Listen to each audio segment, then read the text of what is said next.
Nicolas Maduro ayaa lagu dhawaaqay inuu ku guuleystay doorashadii madaxtinimo ee dalka Venezuela axadii shalay balse mucaaradka iyo wadamada dariska muhiimka ah ee gobolka ayaa isla markiiba diiday natiijada rasmiga ah.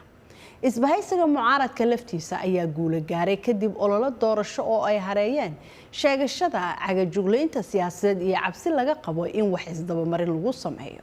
waxaana ay daba socotay saadaasha ay sameeyeen codbixiyaashu ee ah in Maduro uu lumin doono balse ay u badan tahay inuu tanaasulo kadib in ka badan 10 sano oo xukunka uu hayay.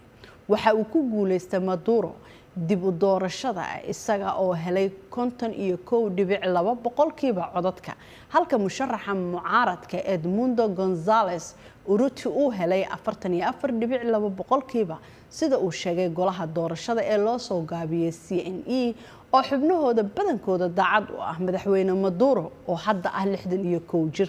waxaana taageerayaashiisa uu kula hadlay madaxweynuhu qasriga madaxtooyada daqiiqado kadib markii lagu dhawaaqay natiijada. wuxuu yiri waxaan dhihi karaa dadka Venezuela iyo caalamka waxaan ka horsheegi karaa waxaan ahay Nicolas Maduro Moros madaxweynaha dib loo doortay ee jamhuuriyadda Bolivarian ee Venezuela ayuu yiri Maduro. waxaa jiri doona buu yiri nabad xasilooni iyo cadaalad nabad iyo ixtiraam dhanka sharciga ah.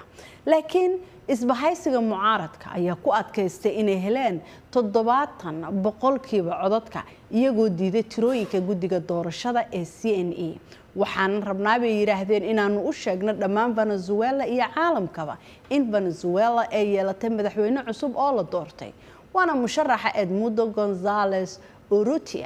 hogaamiyaha mucaaradka Maria Corina Machado ayaa u sheegtay suxufiyiinta iyadoo natiijada rasmiga ah ku tilmaantay khiyaano kale. González Urruti oo 74 jir ah oo horena u ahaan jiray diblomaasi ayaa yiri dagaalkeenu wuu sii socdaa mana nasan doono ilaa rabitaanka shacabka Venezuela ay soo muuqato iyagoo hoosta markaasi ka xariiqay in aysan jirin wax mudaaharaad ah oo lagu baaqayo.